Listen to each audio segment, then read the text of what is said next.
House Frey defend the twins against the Ironborn raids, and they are not alone as they are joined by their lords, their overlords, House Tully, as we have a glorious 2v2 Game of Thrones siege view today as we return to Ice and Fire Total War, and we have a glorious 2v2 here on just a random settlement. But it does kind of give off, I don't know why, like sort of twins vibes a little bit. And I guess you can imagine this is all like one of the fortresses here. It kind of is a little bit like a bit of a keep, a final stand up here. And we do have actually got Edmund Tully up here at the final stand. And you can imagine somewhere over here is another sort of like castle, that, and then a river, and then a bridge across. It'd be quite cool if we had a twins map. I'm surprised one hasn't really been made. But immediately already the Ironborn are going in with Greyjoy Chosen Axes going in as they clash with some River Spear Sergeants here.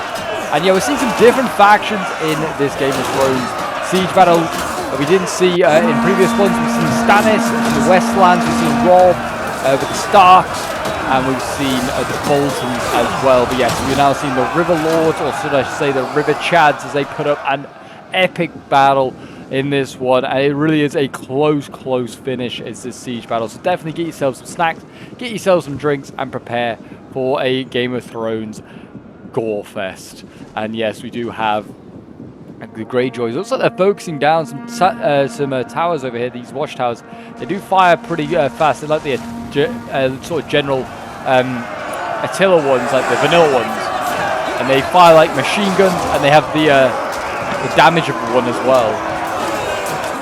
And that's why I think the Tullys are defending this position here, because they want to try and use that archer tower up as much as possible. You can see it's firing like who is firing in there? Some Olympic sort of like archer who can fire like 2-3 shots a second. Yes, it looks like these chosen axes here being held in place. The spear sergeants are taking casualties. They've lost about 40 troops, inflicting a fair few themselves, though. About 30 Greyjoys going. I imagine more from the archer tower than by anything else. And yeah, it looks like more chosen swords being sent forward here. Oh, they're actually different. They're chosen swords. These are chosen axes. We all have precursors. That's the thing with the Greyjoys. They have pretty terrible archers. These Greyjoy archers here have been missing just about most of their shots, I think, trying to hit this watchtower. As you can see, they're actually burning everything around the watchtower, but not quite the watchtower yet. It is actually now getting some fire damage done to it. Yeah, so archers are pretty poor for the Greyjoys, but most of their units have precursor ammunition as well. Certainly all the axe and sword units.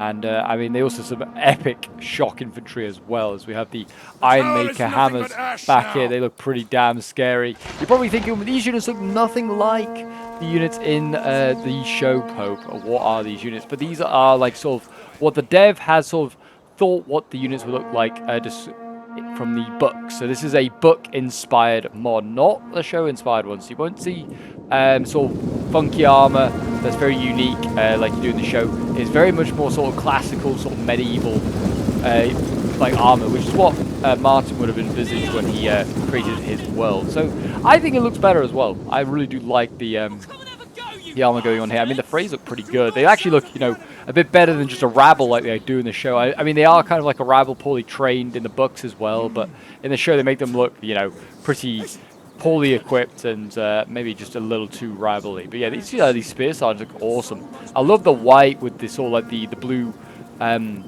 twin towers as well. They do look very, very cool. They have crossing spear sergeants there, holding the line. And then a very unique unit is these foot guard crossbows. These are a tier 3 crossbow unit, and they're pretty much a hybrid unit. These guys are incredibly good. And they have a crossbow, and then on their back they have a sword and shield.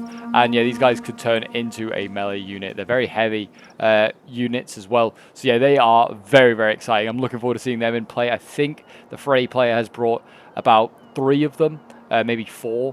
And yeah, I think actually might be 4. So we're gonna have an insane amount of those foot guards there. They definitely make up for maybe not having good knights, which is, I think the FREYS don't really have knights. It's kind of one of their things. This kind of in the lore. I don't know. They certainly don't have many. They don't have really good mounted troops. But anyway, me waffling away.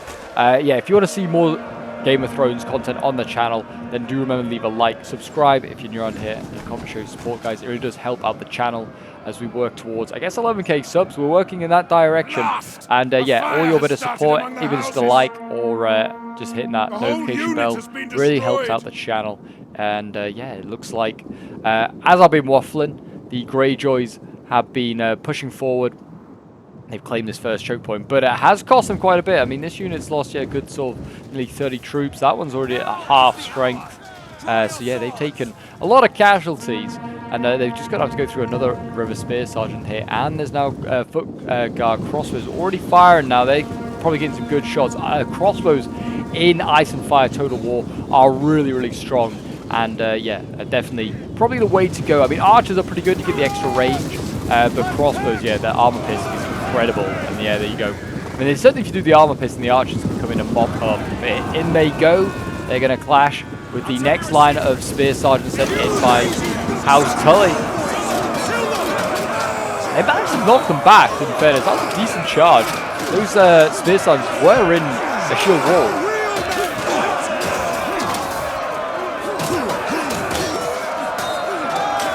Yes, if you haven't tried out Ice and Fire Total War, and you want to, if you want to play some Game of Thrones Total War, do go and check it out. I'll leave a link for it in the description down below. It's very easy to install off ModDB, not hard install at all. If you've done like one of a ModDB sort of install before, very, very simple, very similar to that.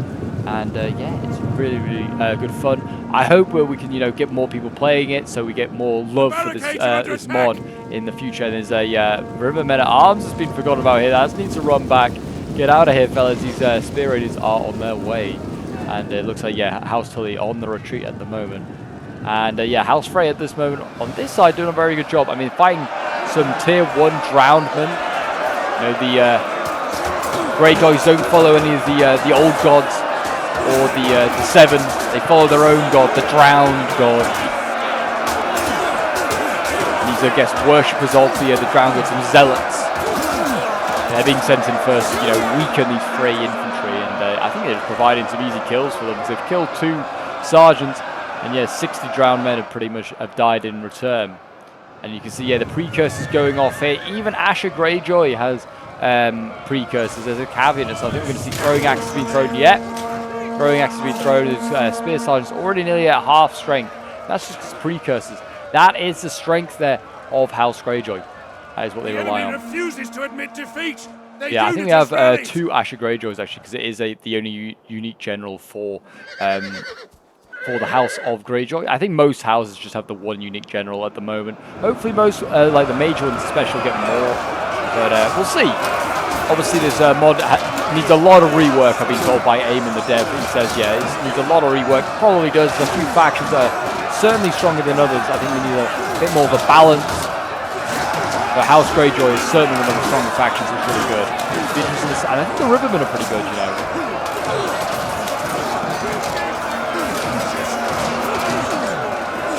You certainly feel like they're holding pretty well. We've got some good units. We've seen them before in previous replays. I think we've done like a Battle of the Green Fork, and they're in that one, and I think they do pretty well in that one. You've got foot guards, oh, they're not foot guards, I suppose. River Sworn Swords, these are like, yeah, tier 3 dismounted knights pretty much. They're really good, they're coming forward. And then we also have pikes as well, which is going to be a good asset. You know, we're going to need pikes for these choke point battles. So yes, it looks like we've got some, I think the Frey player here has brought a few Tully troops. We also have some Cav here, so we do have some Tully Knights. We have to keep an eye on these guys, see what they get up to. It's a shock Cav unit. A lot of other factions have melee or spear Cav, which isn't so great. But yeah, that shock Cav can certainly be a great asset.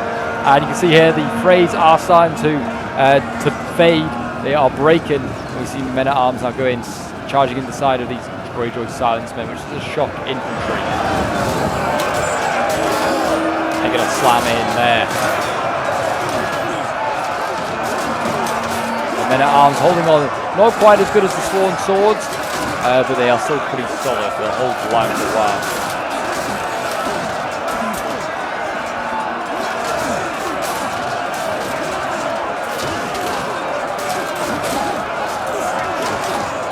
Settlement is catching fire. It's very much a raider sort of thing that the Greyjoys love to do. You know, they love to burn and pillage and yeah, just cause absolute havoc, and you settlement damage at 17%, -3 morale, -3 melee attack, and -3 melee defense for the Riverlands. Could come in handy later in the game. We'll see. Greyjoy Chosen Axes moving forward. They've used up all their precursors, but they are getting side-shotted quite nicely here by those footguard crossbows. They're seeing breaking Chosen Axes as well as they get sent back by the spears here, but now Shock Infantry against spears. Shock loves to fight against spear infantry. Yeah, these I think these are the iron, what are they called? The Iron Maker hammers. The hammers here, slamming into the shields of House Frey, denting those wooden shields. You like the big fish. Look at him gawping. Look at him gawping away. It does seem quite silly having a fish as your sigil, but if you're you know, Lord Paramount of the Riverlands, I feel like a fish is very appropriate. It looks like the spear is about to break though. It's just seen too much action. We're about to see men-at-arms go in and support that fight there. It's Cav coming forward here, these mounted raiders. I don't know what they're planning to do. Not exactly really a bit of an opening at the moment for them. House Frey on this side here, still holding strong. Another line of spear sergeants is being prepared.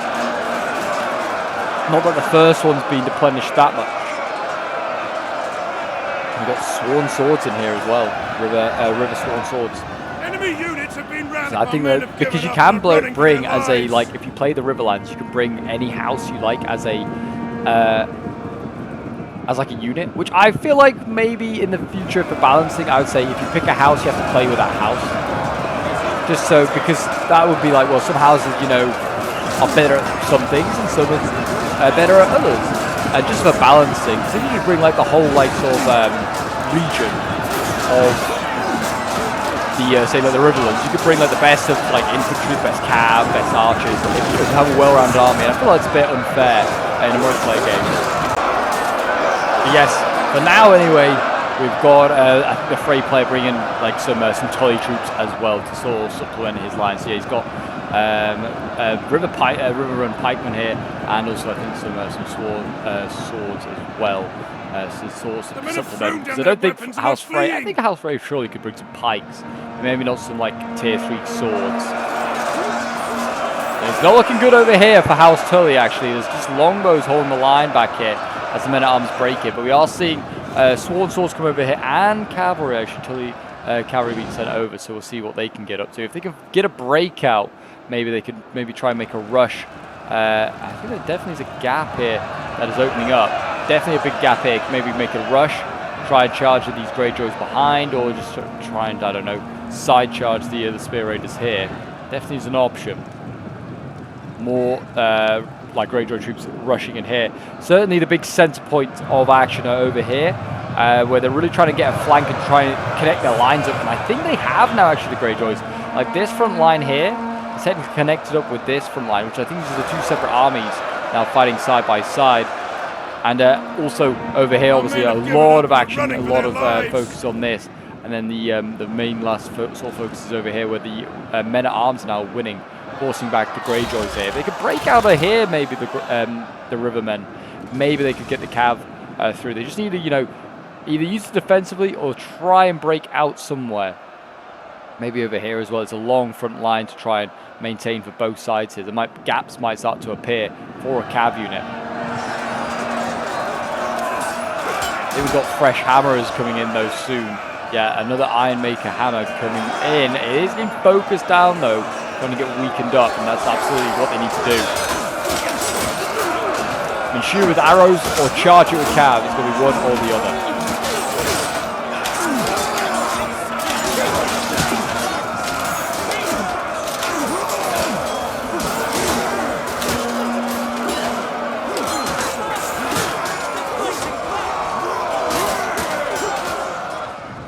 It looks like Edmure Tully's coming forward. These guys, the Warden of the Trident, what a name. But yeah, most of these unit generals do have like some insane abilities. They definitely do bring what they can. And we've got some Footguard crossbows out of ammo now, and I think they are going to be sent into action soon. We're going to see their prowess in battle. And actually, the Cav's gone in.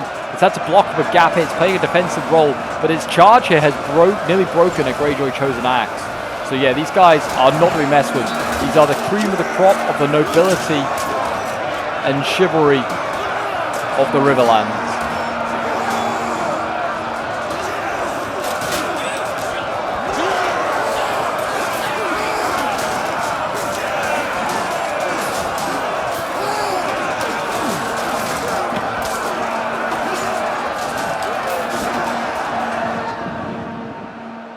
And looks like more Sworn Swords now coming forward. I think the final one's being sent in. And what we've got here is Silence Men going berserk. I did not realize that they could do that. They're out of control. There you go. Generals being attacked from being shot at by maybe some precursors. I don't know. Or no, there is actually archers left for the Greyjoys. They still have ammo left. I think the Tullys have run pretty much out of ammo, but the Freys still have a little bit of ammo left in their crossbows. Pikes here are doing a great job. I mean, they're causing a lot of these axes to lose. And actually a big break going on this flank here. Now could the Cav, if he was in the right position here, could definitely have maybe taken advantage of this big breakthrough going on. There is still a Ironmaker hammer free that could definitely be sent in to sort of plug that gap they're going to need to. But the Cav is now actually shifting in this direction. It's already tired though. It needs to rest up before it gets sent back in. The men are broken and are fleeing. I think the Greyjoys are trying to do the same. They're using their mounted raiders to try and break through some of these lines. I don't think they are. I think they're melee Cav. So they have got their swords out, but that doesn't say a lot. Also, I think they were back charging a lot of their own troops quite a bit. Bit of a gap there here, though. I think this is definitely a potential gap opening up for the Greyjoys to maybe funnel through some infantry. We also have Asha Greyjoy here using her precursors to try and get some kills. And I think in a moment, yeah, the Tully Knights have actually gone in. They have been thrown into this melee here. Cowards! Our allies are running. If the Tully Knights, along with the Frey infantry here, manage to break through, then there's a breakout potentially in play here. I think it's actually some mounted raiders again. Yeah, trying to hold back the Tully Knights here. So both sides sending their Cav, which is how we got to this situation. If they both break, which they could here, I think that's because of, fire projectiles, which are actually from friendly archers. That's breaking, you can see here, the sword raiders. It's going to break this mounted raider, I think, as well.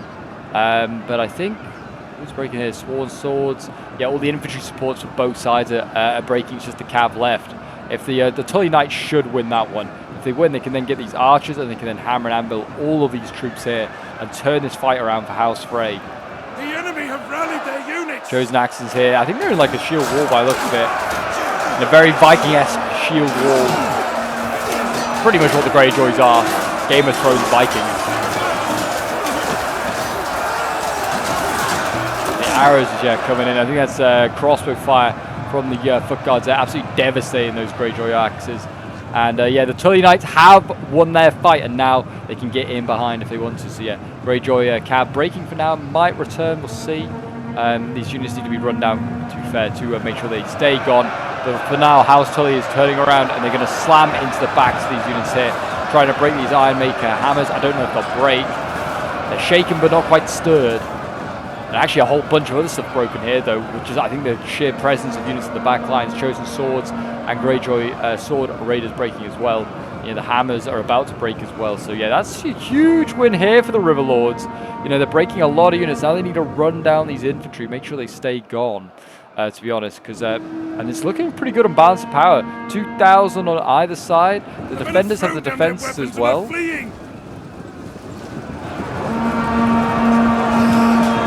Still a lot of infantry coming in here. So really pressing on hard on this flank. There's actually a gap opening up here, and we're actually going to have to see Edmund Tully be committed. He's gone slamming on in there into the Greyjoy Sword Raiders. He should break them. His bodyguard is the finest knight in the Riverlands, even finer than just the average Tully Knights. And there's Asha Greyjoy. I would have thought that, the knights better than Asha Greyjoy. I feel like the bodyguards, even though Asha's is larger, I feel like that's got to be a more elite bodyguard, the Lord Paramount one there. But he is dropping, He's winning combat even now. He needs to get support. I think we're going to have to see some crossbows go into combat there soon. And a lot of breaking going on over on this side here, actually, as the Greyjoys look like they might be defeated. They need to get a flank going on here to someone. I mean, the Greyjoys are kind of still winning there with the hammers, with the men-at-arms kind of still dying. If they kind of swamped at the Riverlords, they could get their Cav out and maybe start hammering and ambling, causing some real issues.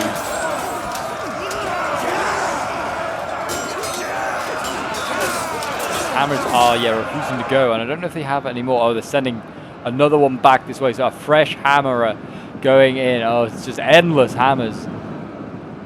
Here come the Frey reinforcements, though. So they have managed to win there. The Knights of House Tully here. Re-rallying. It looks like they're going to go in for a charge.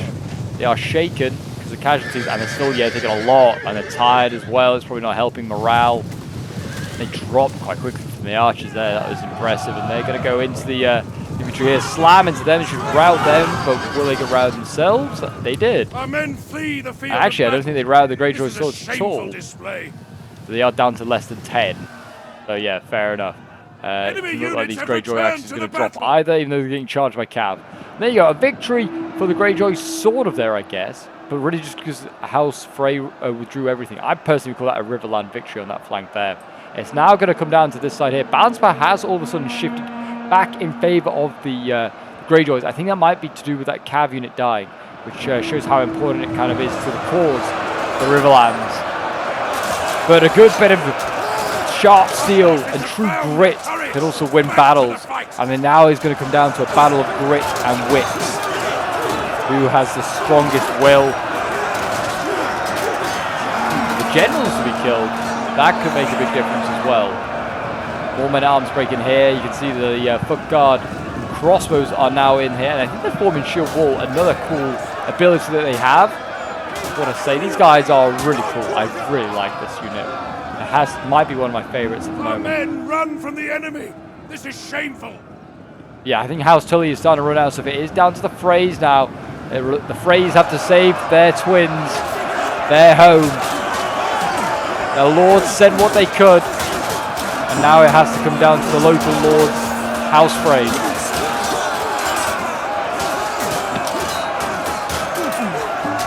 These are silenced men here. Yeah, they go berserk. I think they might be unbreakable, or very hard to break, because it's a berserk sort of unit typically is. Cav coming in. I think that's Edmund Tully there, charging in. Yeah, I can see Edmund Tully actually with no helmet there. Looks like he's trying to break silence men or just side charge some stuff. Yeah, this is this is an arch unit. If they were to route that, maybe it gives themselves a bit of help. This Greyjoy chosen axis here. They need to be careful they don't pull through. Pull through, they will probably just lose a whole bunch of troops. The Freys, yeah, I mean, these fuck guards. Oh, they're not. Wait a minute, are they fuck guards? What's going on here? These are fuck guards. Oh, these are House Frey fuck guards. Alright, so they do have some tier 3 swords. I'm wrong, they do have some. I'm chatting rubbish. Might as well just bring the crossbows though. And then mace them. It's pretty cool.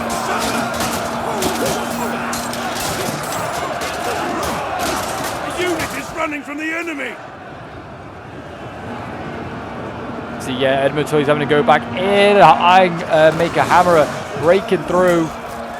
His bodyguard again having to, put out more fires. They should break these guys, I'd imagine. Using decisively. He's kind of just got themselves encircled there of those guys. And it is looking pretty risky over here. Greyjoys are nearly breaking through. We've got tiny thin lines of pikemen. It looks like a sworn swords here going back in. The whole unit has been destroyed. So yeah, that is not so great. The men's resolve is and looks like we've got a general over here. Knights of the Crossing going in. For some reason, I think it's accidental.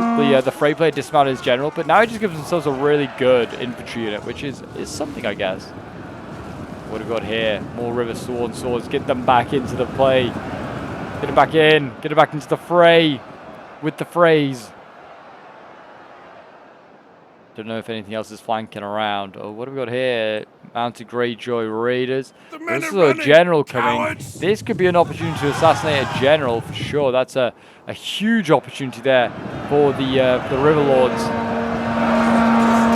Numbers-wise, it's not looking so good now. 700 against 1,200. Edmund Tully, though, if he keeps side-charging units like that, he's going to get some great kills and certainly help out his side.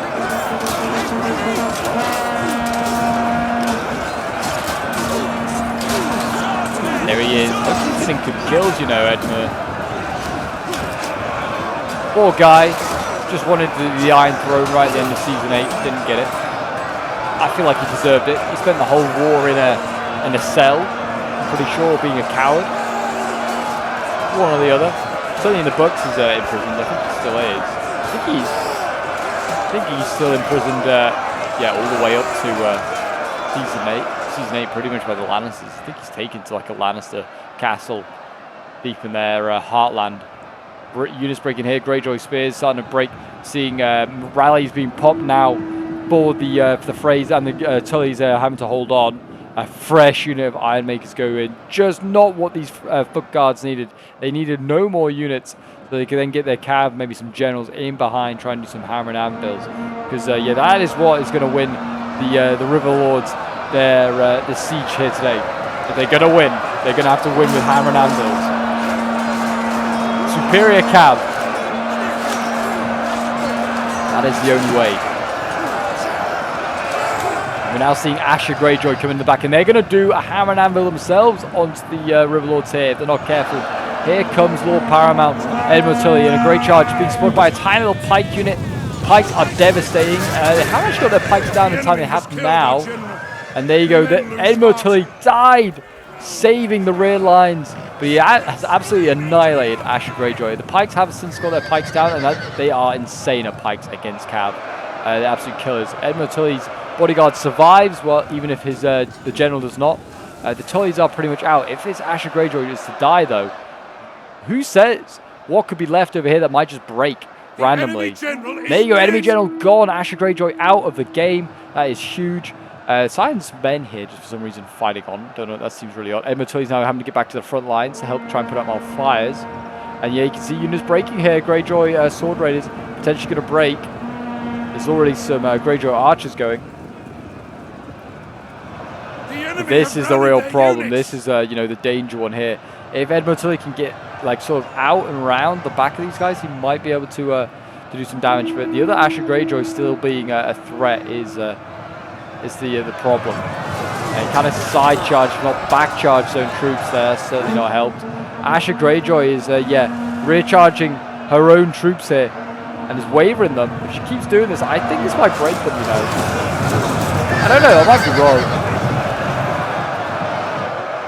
Certainly has broken a Greyjoy archer.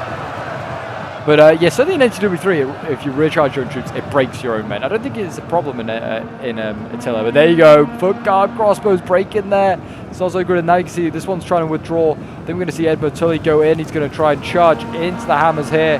Try and knock these guys back a little bit, slow them down. A last sort of sacrifice of the bodyguard who have served the Riverlands so well. Getting cut down. I think they're going to break there. Yeah, that's Edmund Tully out, and that's going to be the Tullys out. I think this is their last unit here, the Sworn Swords. Another one breaking in, 66 men left. But yeah, the foot guard crossbows are starting to go as well. They fought so hard, and yeah, the Knights of the Crossing here, just a random general for House Frey. Will also be one of the last units to stand, and it looks like the Ironborn are going to take the twins here. It's going to cost them a lot of troops, though. They have literally, yeah, like 600 men left against 180, and they had started with nearly 5k troops. Both sides done very, very well. It's a really close fight, and yeah, it came down to, yeah, pretty much a handful of Ironborn left, but that's all they'll need. Ironborn are a sturdy lot. They can continue to invade the Riverlands, even with 600 troops left. And there you go, a valiant defeat for the Riverlands, and we'll end the replay and have a quick look at some of these end results. So yeah, this was a battle we did on the stream a little while ago. It was about a week ago, and yeah, I was playing as the House Tully, basically. Edmund Tully here, Warden of the Trident, getting 188 kills before he fell. And then we got Protectors of the Ford here, crossbow unit, getting 159 kills. My archers did okay, but nothing insane. 120 with the longbows there. I definitely feel like I might just bring crossbows in the future, especially in a siege battle. Rivermen, men-at-arms getting 100 kills. The spears, yeah, weren't worth it at all. Yeah, that's the best one with men-at-arms as well, to be honest. And then the Sworn Swords here, 95, 121. They just, I think all my troops were pretty much second best to Iron Island troops. When it came to melee, and my Tully Knights getting 179 kills. We have Ike playing as the Freys, well, the Riverlands, but more specifically the FREYS. And yeah, his crossbows were the MVPs of our team. 206 kills, 304, 198, 177. These guys are really, really good. Honestly, could have brought more of those instead of the fuck guards. I mean, his 115, but 156 kills. His Sworn Swords, 96 kills, which are pretty much the same as the fuck guards. Spear Sergeants here, 112 kills with one of them. One only got 2, which is rough. And there's River and Pikes, 126 kills there. Then we have Adams playing as one of the Iron Island armies. Is General Asher Greyjoy. It's still really healthy, 160 kills. And then we have 128 kills with the Greyjoy Archers. 170 kills with the Chosen Swords, 171 with another there. 170 kills with the Chosen Axes. Then the Greyjoy Sciencemen were his MVPs for sure. 452 kills. These berserkers just never refuse to die. They fight to the last man, I'm pretty sure. And the other one here, 340 kills. You're going to have to shoot or like charge these men down just to, do as much damage as possible to them. Is Ironmaker Hammers, 180, 115 kills. Then we have our Abrazan playing as the other Iron Island army, getting 129 kills with the Sword Raiders here, 108 kills with the Chosen Axes, 126 kills with another one there, 226 kills with this Chosen Axe is very, very good. And then his he's actually spammed these guys out. And then his Ironmaker Hammers getting 151 kills. Yeah, he brought a much low tier army. He brought the numbers, which Adams kind of lacked ever so slightly. He had 500 less men. But there you go, guys. That is today's Game of Thrones Total War battle. If you did enjoy and want to see more Ice and Fire Total War, do remember to leave a like, subscribe if you're new around here, and a comment show support. Do go and check out the mod as well. And yeah, so a few other glorious videos appearing on your screen. If you haven't checked those out, I recommend you do so. Until next time, I'll see you in the next one.